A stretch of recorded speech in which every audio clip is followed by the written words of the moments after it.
The resignation of a Battle River School Board trustee over controversial tweets has many wondering how much internet image influences professional success. Many potential employers now include an internet search of candidates. Some say negative reviews can make or break a career, but controlling your digital footprint can be difficult, time-consuming, and expensive. How does your online reputation enhance or diminish your career? Can you fully control your cyber image? And can you ever recover from an internet misstep? And joining us now in studio to discuss this, marketing instructor at the J.R. Shaw School of Business at NAIT here in Edmonton, Ray Bilodeau. Thanks you for joining us. Hi, Sean. And from Toronto tonight, president and founder of an online reputation management company called Reputation.ca, Matt Earle. Hello to you, Matt. Good evening. Matt, I'm going to start with you first.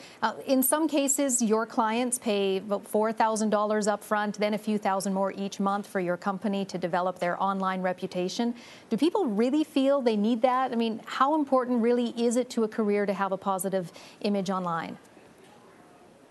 Right, I think it's really important. You've got 79% of people search online before hiring most services. 90% of people believe things they find online rather than from a website or salesperson.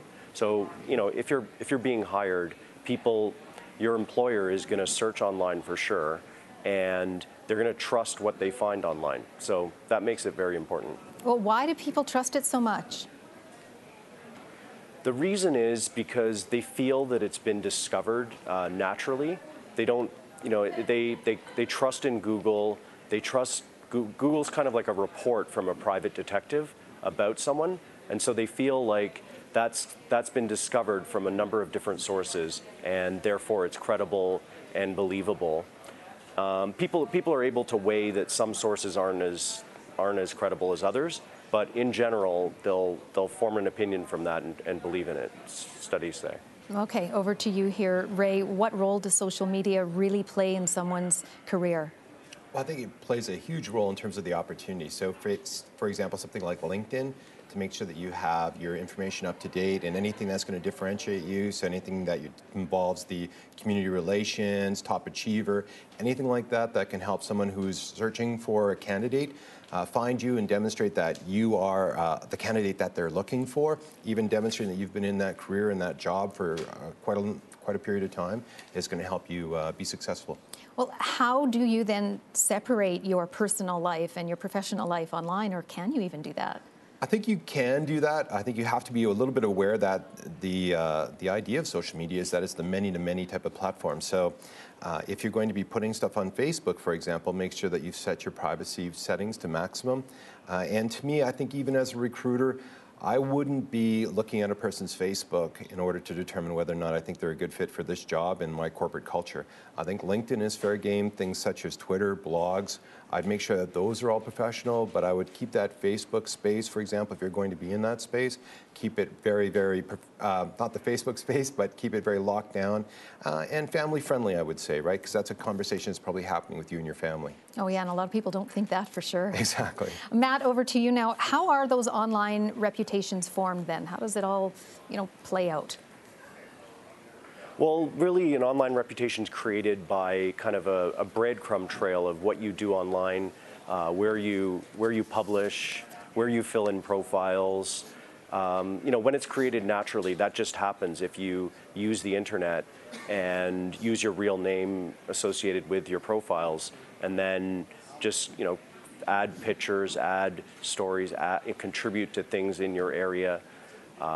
Basically, that leaves a permanent and corresponding to you profile of you that's distributed across search results. And then how do you go about creating someone's profile, in a positive way? What do you do?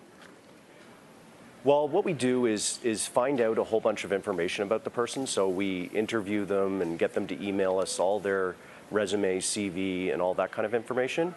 Because a lot of the time, bad information on the internet exists within a vacuum of there's not any other information. So when someone researches that person on Google, the only thing that comes up is that one bad thing. So what we do is learn a whole bunch of information about the client and then publish and push that to the internet and promote it so that when someone researches that person, they find out everything about that person.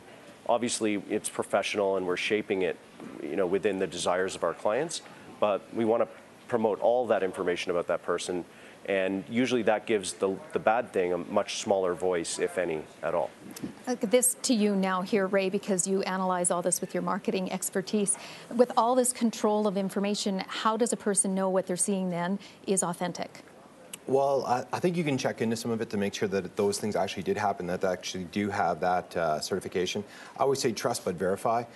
So basically, if you find some information online, you just might want to verify that. And I agree exactly with what his company is doing, and that is putting some positive information out there so you become discoverable when somebody's searching your name, and making sure that what they discover is something that's going to be positive, flattering, and again, those great things that are going to differentiate you in the community. And so many people get in trouble by retweeting something and they don't do that verification. Well, I think there's some truth to that. I mean, if you are a subject matter expert, and a lot of people who are online, the reason they're online is they're demonstrating that they are a subject matter expert and they're following other subject matter experts. If you are that expert, then you should make sure that whatever you're retweeting, whatever you're sharing, is indeed accurate and true. And I think that's important to do if you are indeed an expert. Oh yeah, absolutely. Ray, Matt, off to you now back in Toronto. Let's talk more about the nasty material that's out there. How do you get around that with what you're doing? So the first thing we always try is to try and get the content deleted. So, we'll go to the source, we'll ask really nicely, we'll try a whole bunch of different things to get content deleted. Obviously, a lot of the time that's not possible. So, mainstream media publications, they're probably not going to delete anything. There's the government who's disclosing information about a court case or a bankruptcy or anything like that. They'll never delete anything. You can't influence those bodies. And then there's a whole bunch of websites that are actually deliberately set up to defame people. And obviously, they're not going to delete anything. So a lot of the time, maybe 70% of the time, you're forced to move on to what we call suppression, which is, again, we're finding out a whole bunch of information about our client and then publishing it in a number of different ways onto the internet and overwhelming that negative stuff and basically pushing it off the first page of Google so that no one really ever discovers that content. And the other part of it is we're also satisfying that search. Like, people start going deeper into Google when they don't find information about what they've entered. But if we give that person a detailed biography, all sorts of information about this person within the top 5 search results, it's very unlikely that they're going to go deeper and see this negative thing that we've suppressed. Yet it's still there. And to you now, Matt, when you're going for a job and you know that it still might come out, should you say something to the possible new employer?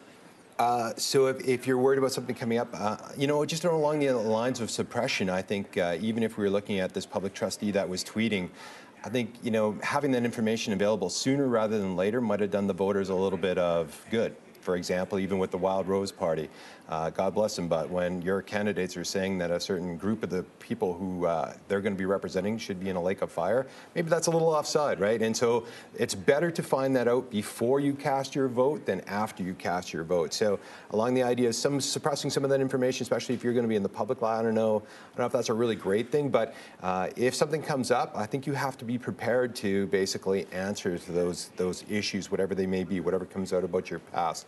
And I think the more transparent you can be, the better. I mean, even think about something like a food recall, like when Maple Leaf Foods did the listeria, was dealing with the listeria, and that actually killed people.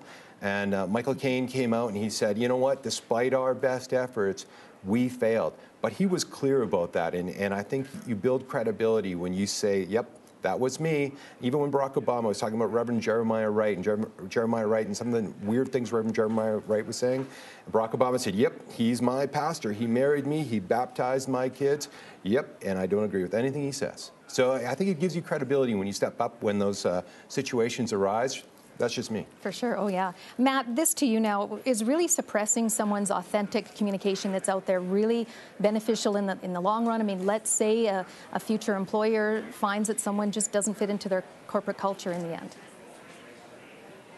Right, I understand what you're saying, but a lot of the time, what you're not going to get is a first chance. So, if it says something negative in the first couple search results, employers often, if you're applying for a competitive job, employers have a lot of applicants to look at. So nobody's going to give you a chance to explain it. You're just not going to get called back.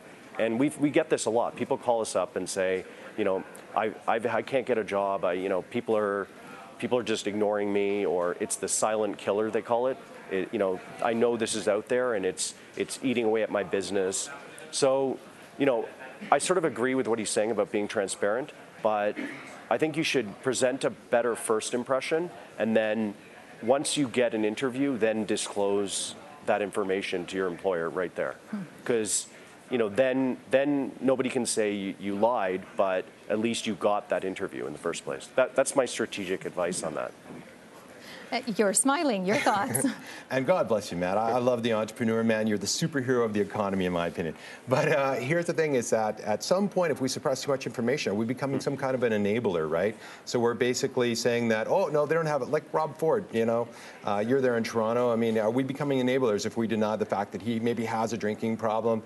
I don't know if he does or does not have a major drug problem, but apparently he smokes crack and drinks fairly heavily. So if we suppress that information, are we becoming an enabler and letting him to continue those habits and those behaviors? Go ahead. Okay, that's interesting, but one thing about that is it's very difficult and very expensive to suppress these problems. So what you don't get is a lot of people who say, right, I'm going to keep behaving recklessly and I'm going to pay $5,000 to deal with that problem every time I make a mistake. And sometimes, not getting good results or whatever. So you don't find that a lot. You don't find people who just deliberately want to continue the reckless behavior. But by the time they've come to us, they've usually, decided that they're never doing that again, and it's time to solve that problem. Wow, I wish we had more time. Thank you, Matt, as we've run out of time. I guess the bottom line is just to make sure you're very careful what you put out there at all times. Thank you for both of you. Ray Bilodeau here in Edmonton is a marketing instructor at the J.R. Shaw School of Business at NAIT. And from Toronto tonight, Matt Earle is president and founder of an online reputation management company called Reputation.ca.